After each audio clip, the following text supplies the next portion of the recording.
មានសួររៀបបាទសួរបងក្រុមខ្ញុំសួរបងប្អូនទាំងអស់គ្នាបាទមានសួរអស់នេះបងបើឥឡូវ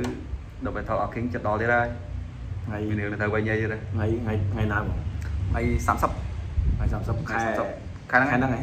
នៅសល់ជាង10ថ្ងៃទៀតសល់2សប្តាហ៍ទៀតដល់2សប្តាហ៍បាទហ្នឹងហ្នឹងហើយថាយើងវាយដល់2សប្តាហ៍2សប្តាហ៍ចុះហ្នឹងហើយបើឥឡូវគូពីរនេះប្រទេសកន្លះនេះល្អពីរគូយើងនិយាយពីកម្មវិធីដល់ពេលថតអត់គិងវិញហ្នឹងហើយព្រោះថ្ងៃនោះ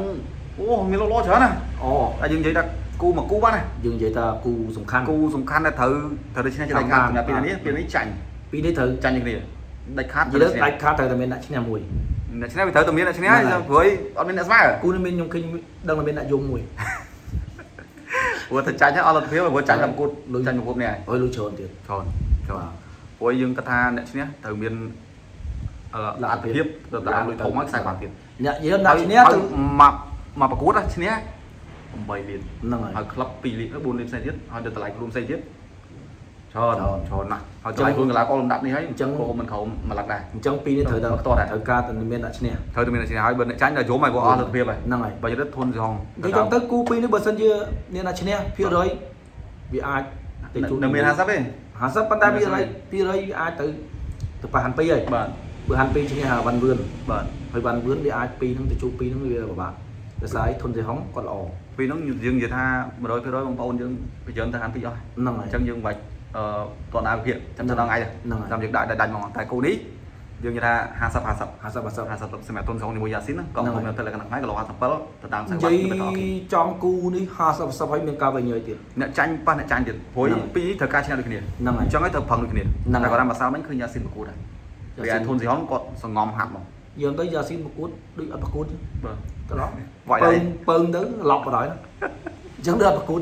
បាទបើយើងពីនេះវាមានកណ្ដៅសាច់ដុំអីបានពី3ទឹកទេថាអត់មានគាត់គោះជួងយ៉ាស៊ីនដាក់ភឹងឡប់ត្រឡប់យ៉ាស៊ីនយើងដឹងស្រាប់បុកបើយើងពីនេះបងភាគរយកណាយ៉ាស៊ីនជាមួយទុនសងពីនេះចាញ់តែប្រកួតចំទៅគូនេះបើខ្ញុំឲ្យភាគរយខ្ញុំឲ្យ55 45ខ្ញុំឲ្យទៅយ៉ាស៊ីន45គូនេះមានបាច់មានរាប់មានរាប់ទេបងគូនេះបើនិយាយភាគរយរាប់គឺមានបើបែកអត់មានទេមកគូនេះត្រូវតែផឹងដូចគ្នាយកទៅគូនេះបើផ្លាត់អាចរាប់ទេដោយសារព្រោះកីឡាករពីនេះគឺកីឡាករដែលថាបុកដូចគ្នាបាទធុនហុងក៏បុកដែរពីនេះគាត់បុកពីរៀនកាយអត់លើគ្នាទេហើយជាប្រភេទកីឡាករបើនិយាយធុនហុងគាត់រៀងយឺតជាងតិចហ្នឹងហើយតែគាត់ថាយ៉ាស៊ីនជាកីឡាករវ័យក្មេងគាត់គ្រឿងចិត្តសឿងហើយនិយាយស៊ូបាញ់ស៊ូនិយាយចំទៅយ៉ាស៊ីនគាត់លឿនប៉ុន្តែស្រាលទេព្រោះធុនហុងគាត់មួយអត់ធ្ងន់បាទធ្ងន់ជាងបន្តិចទេប៉ុន្តែគាត់ថាបើយ៉ាស៊ីនគាត់បែរខ្ជិលទេពេកបុកអត់ខ្ជិលទេសម្រាប់ខ្ញុំចូលលឿនណាសម្រាប់ខ្ញុំបាទយ៉ាស៊ីនប៉ះធុនហុងវាក់ចូលបាក់ចូលចូលកីឡាករក្បាច់ហើយបាទហើយគាត់លឿនបាទជាពិសេសគាត់មានអាចង្គង់ទូលដើរលើជង្គង់ឡើងលើហ្នឹងហើយបាទអញ្ចឹងហើយគាត់យ៉ាស៊ីនពេលទាត់ទៅចូលឃុំទាត់ទៅចូលបាំងបាច់ទៅចូលបាំងនិយាយចំទៅធុនហុងគាត់កីឡាករគាត់ក្បាច់បាទគាត់ក្បាច់ហើយប៉ុន្តែខ្ញុំព្រួយបារម្ភជាងគេគឺចិត្តគាត់បាទខ្ញុំខ្លាចចូលទៅកីឡាករក្បាច់ប៉ាជាមួយហាន់2អញ្ចឹងបាទខ្លាចអញ្ចឹងខ្លាចចង្វាក់ស្រុកមកមកស្រូបដូចគ្នាតែគាត់យ៉ាស៊ីនខ្ញុំគាត់ថារៀងស្រាលជាងហាន់2ទេយ៉ាស៊ីនបាទយកទៅអញស្រាលជាងហាន់2គាត់ស្រាលព្រោះយើងនិយាយថាធុនសងគាត់ដឹងថាធុនជាងព្រោះគាត់វាយ60យូរមកហើយអញ្ចឹងហើយគាត់ចូលមក58រីហាន់2គឺឈរនៅគីឡូនឹងយូរយ៉ាស៊ីនគាត់ទើបឡើងមកបានប្រកួតទេហ្នឹងហើយតែគាត់ថាយ៉ាស៊ីនប្រកួតចុងក្រោយគាត់ខលឡើងតាមកាហ្នឹងហើយតែគាត់និយាយចំទៅបងឲ្យថាស្រាលប៉ុន្តែបើយ៉ាស៊ីនគាត់មានចំណុចធ្ងន់មកគាត់ដោយសារនៅក្នុងក្លឹបលោកគ្រូសេមិនថេនគាត់ក្បាច់ខាយក្បាច់ពួននេះបាទអាហ្នឹងនិយាយទៅចេញទៅបាទចុកដល់ក្នុងធ្ងន់ណាព្រោះសើមិញនេះកូនសិស្សសេមិនថេនអីនេះប៉ែនកាក់អ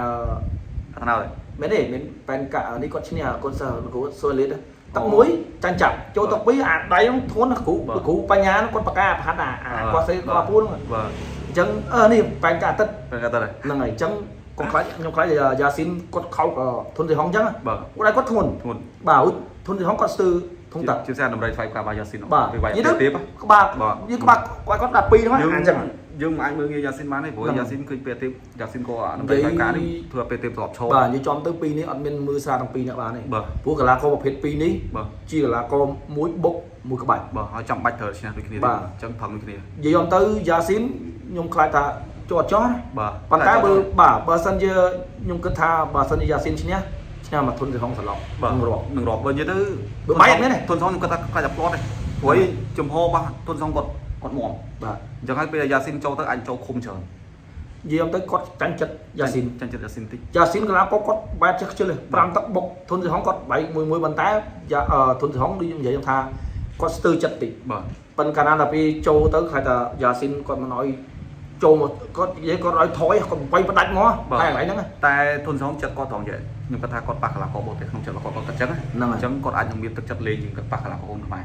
còn cái tha pa Yasin chỉ là có bộ thể chẳng đấy vậy dòng tới mẹ tha pa không ai pa bộ thể thế màu chất cái là có tại chất tôi thấy cứ bảo bọn bữa cái là có thôn hóng nóng con ban là con váy ghế nè đặt cái váy mình tích có để chia cho cả bòi một con váy tắc mũi con váy mùi hành pí con váy tắc mũi con xí đá bà chỗ ta tắc pí cái váy mình tích bòi một cái váy mốc mình tích con từ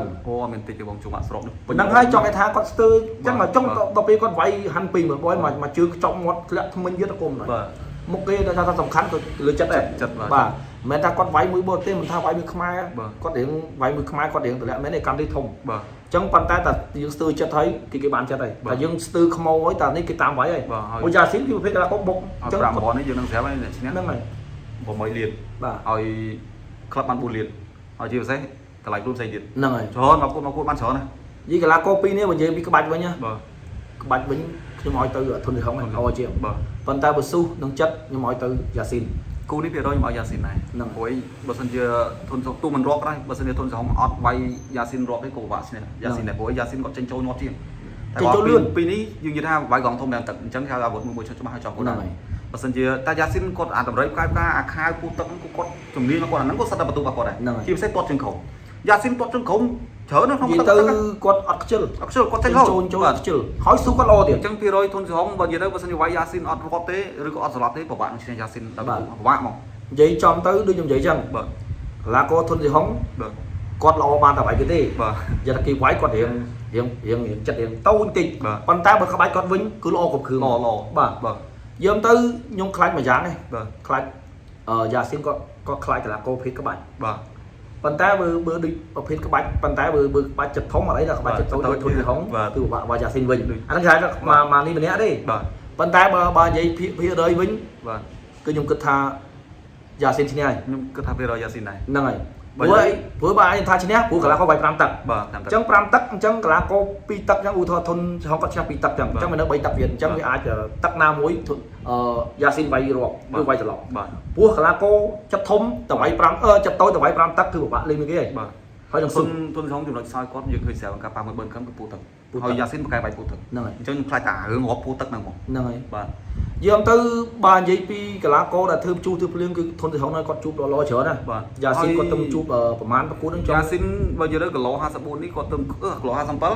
គាត់ទៅចាញ់បានវឿននៅសាខលខណ្ឌតកាទេហ្នឹងហើយគាត់អត់ដែរចាញ់ទេអត់ដែរចាញ់ទេវាធនសិហងមកយកក្រោយនេះបើនិយាយពីប៉ះកលាកកូនខ្មែរអត់សូវប្រមាណគាត់ប៉ះកលាកបោះទៅច្រើនដែរកូនខ្មែរគាត់ប៉ះជាមួយនឹងបឺនខំនេះគាត់ចាញ់ហើយចុងក្រោយនេះគាត់ស្លាប់បាត់ហាន់2ទៀតហ្នឹងហើយគាត់ប៉ះមួយកលាកបោះទេយើងទៅស្រាបោះទេខ្លះយើងយកមកគាត់យើងពីប្រវត្តិចឹងទៅបោះទេខ្លះយើងអត់សូវដឹងប្រវត្តិចឹងទៅឡាបោះទេខ្លះយើងអទៅឡាបោះទេខ្លះយើងហើយពីច្រើនយកបោះទេមកយើងបាយទៅ3ទឹកទេអញ្ចឹងឲ្យធ្វើកលាកយើងវាសមត្ថភាពទៅតាមនឹងដែរតែមួយរយៈក្រោយនេះឃើញខាងតតកគាត់រៀបកង់ធំតាមទឹកច្រើនជាពិសេសកលាករ10ស្រុកខ្មែរយើងណាហើយអត់ប៉ះគ្នាបានច្រើនអញ្ចឹងហើយខ្ញុំគាត់ថាធនស្រងvừa giờ tới